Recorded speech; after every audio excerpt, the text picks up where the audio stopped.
Boa noite, FTU. Boa noite, você tá falando. Boa noite a todos, mais uma vez aqui no nosso Clube do Livro. Hoje vamos continuar no nosso assunto, natureza terrena versus natureza celestial.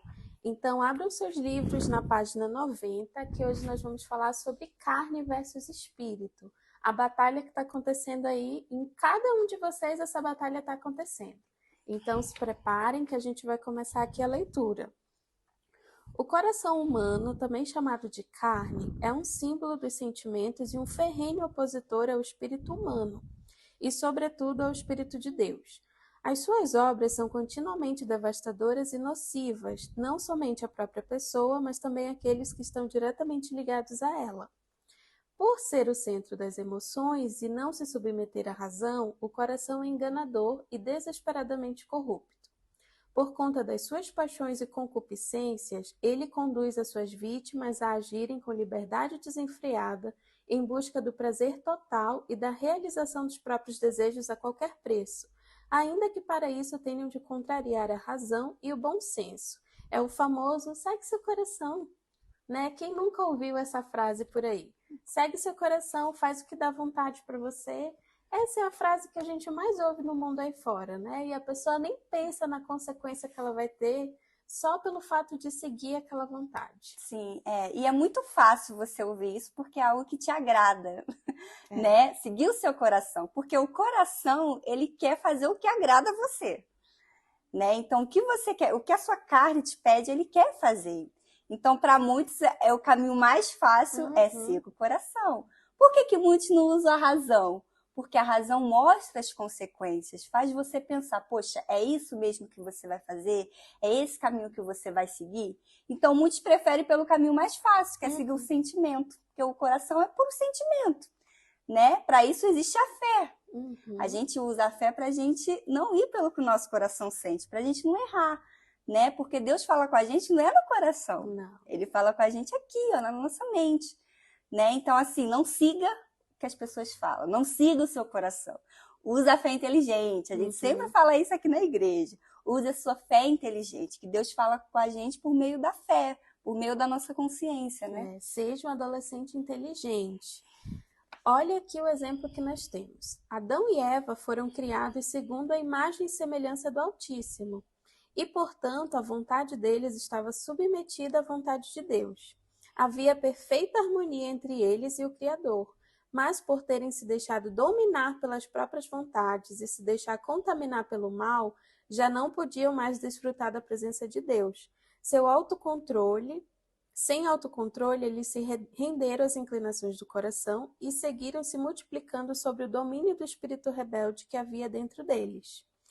A tendência do coração humano, ou a carne, é se inclinar para a morte, ser inimigo de Deus, não se submetendo à sua lei. Por isso, o coração humano se tornou o principal parceiro do mal na destruição da humanidade. Então, olha só, preste atenção.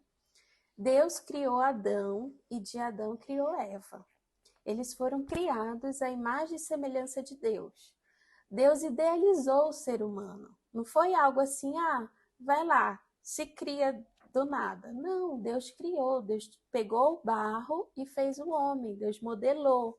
Sabe quando você era criança e usava massinha de modelar? Foi isso que Deus fez para criar a gente.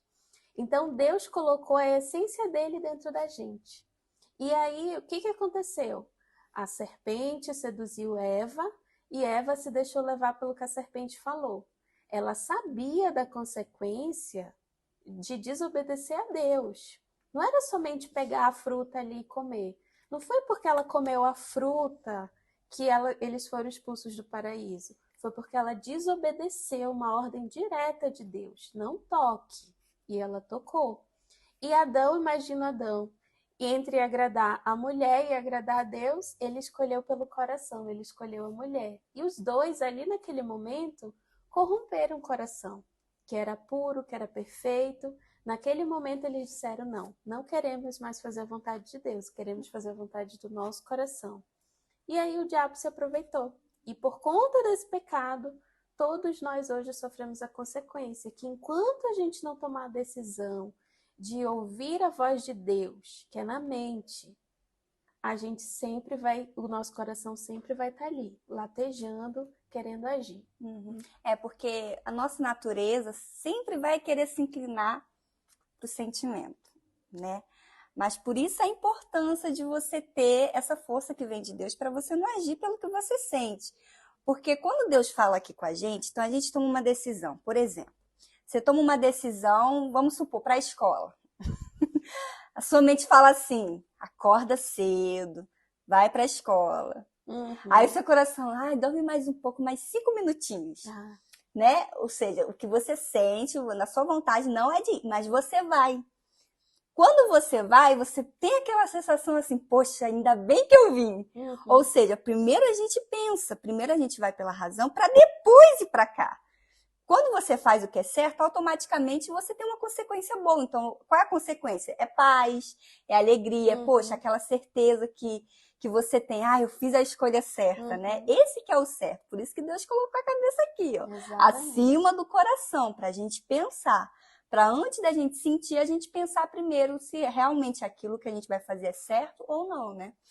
E aqui fala assim, ó, por meio das suas paixões desenfreadas e das suas obras, o coração corrompido induz o ser humano a contrariar a vontade de Deus e até mesmo se esquecer dele. Quem nunca, né? O adolescente que a gente fala pergunta assim, e aí, você orou hoje, leu a Bíblia? Esqueci. Olha, tão fácil esquecer de Deus, né? Então, quantos adolescentes estão por aí esquecendo de Deus? Por quê? Porque estão perdendo tempo nas redes sociais, no TikTok, no Instagram, estão lá na frente da televisão assistindo uma série e que nem percebe o tempo passar. E você está ali. E você esquece de fazer aquilo que é importante para você. Imagina, se você esquece de Deus, que você diz que é a pessoa mais importante na sua vida, imagina as demais coisas. Né? E olha só, tem uma tarefa de casa para vocês. Lá na página 92 tem um versículo de Gálatas, capítulo 5, do versículo 19 ao 21, que falam sobre as obras da carne. Dá uma olhadinha lá para você ver quais são essas obras da carne. Depois comenta aqui pra gente saber o que você entendeu.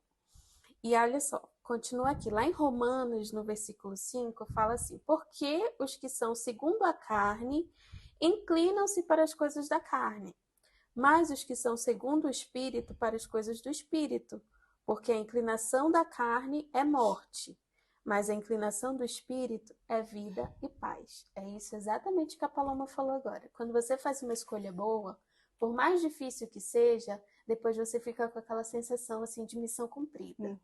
Eu consegui, eu fiz. Por quê? Porque você fez uma boa escolha.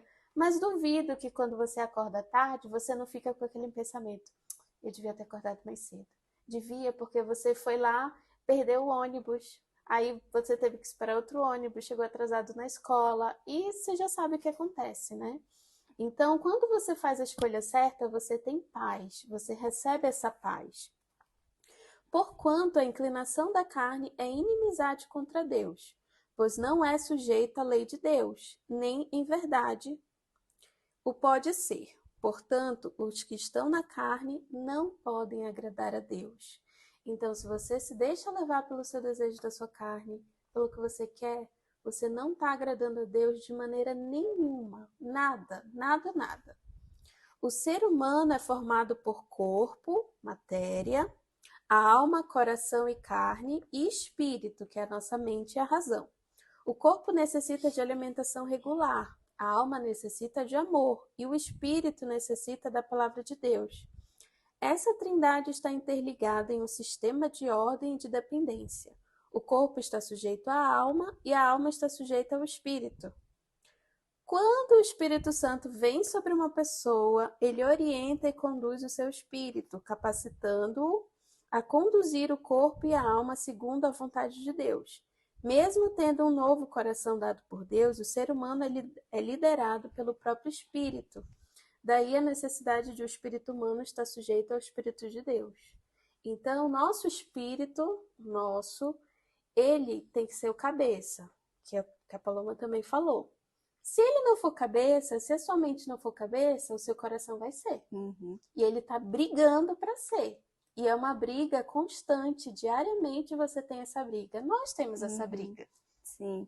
E já parou para perceber que toda leitura a gente sempre fala da importância de você ter o Espírito Santo, porque ele é a base para você conseguir vencer tudo. Porque assim, sozinho, a nossa força é muito limitada, né? A gente sozinho, a gente sempre tenta dar o nosso jeitinho, aí a gente vai ver erra, mas quando a gente tem o Espírito Santo, ele nos ajuda. Justamente, ele é o nosso melhor amigo, é o nosso consolador, ele tá ali todo momento, ele nos ensina, fala com a gente na nossa mente, olha, você tem que seguir por esse caminho, olha, não faça isso. Então, olha a importância de você ter o Espírito Santo. É aí que você tem que desejar. Você que não tem o Espírito Santo, você tem que desejar muito tê-lo. Porque, poxa, ele vai te guiar. Será que tem um melhor guia para estar guiando a gente, se não for o Espírito Santo? Ele guia a gente para fazer as escolhas certas, para não agir na emoção, para fazer o que é certo. Né? E você seguindo fazendo o que é certo, com certeza a sua vida vai ser muito abençoada aqui nessa terra. Né? As pessoas pensam que quem tem o Espírito Santo é só quem quer ser pastor, é quem quer ser obreiro. E não é nada disso. O Espírito Santo é para você. Para você ser feliz, você precisa ter o Espírito Santo. Porque dentro de cada um de nós, lá quando Adão e Eva pecaram, se criou um buraco, que as pessoas chamam assim, um vazio. Eu sinto um vazio dentro de mim. É um vazio mesmo, é um buraco. Por quê? Porque é a ausência de Deus. E a gente tem esse espaço para Deus preencher, mas a gente faz o quê? A gente quer tentar preencher com as outras coisas, mas nada se encaixa ali, só o Espírito de Deus. Então, olha só, a comunicação entre o Espírito de Deus e os seus servos se dá no âmbito espiritual, do Espírito de Deus para o Espírito humano. Portanto, para que uma pessoa seja feliz, o seu espírito necessita da direção do Espírito Santo. A ordem de submissão do corpo e da alma ao espírito traz o ser humano equilíbrio, que é fundamental para se conquistar uma vida de qualidade. Caso contrário, a pessoa acabará fazendo escolhas erradas e sofrerá as consequências. É o que a gente está falando. Deus criou o ser humano perfeito. Mas o ser humano bagunçou essa perfeição. E por conta disso, a gente já nasce meio desequilibrado, com esse buraco. Então, enquanto a gente não tiver essa peça, que é o Espírito Santo, dentro da gente, a gente nunca vai ter o equilíbrio. Então, você pode tentar, mas você não vai conseguir. Você precisa dele. Você pode até não acreditar no que a gente está falando, mas não deixa de ser verdade. Então, você que está aí assistindo a gente, talvez você esteja na igreja há muito tempo, você faz parte do FTU, mas você não tem o Espírito Santo. E você diz assim, não, mas eu estou bem. Você está bem mesmo? Olha para dentro de você, talvez você esteja evitando essa pergunta, de olhar e dizer assim, eu não tenho o Espírito Santo, eu preciso do Espírito Santo. Não, talvez você diz, eu não tenho o Espírito Santo, mas estou bem, estou aqui, estou fazendo a obra. Não, você não está bem. Enquanto você não tiver o Espírito Santo, você não vai estar completo. Você não vai ser um ser humano feliz. Você não vai ser. Você vai ter momentos de felicidade que você vai desfrutar quando você estiver com outra pessoa. Mas você ainda não está completo. Você precisa ter esse desejo de se completar, que só o Espírito Santo vai te dar. Então aqui, de maneira sutil, o coração desvia os pensamentos bons, influencia a pessoa a tomar decisões erradas.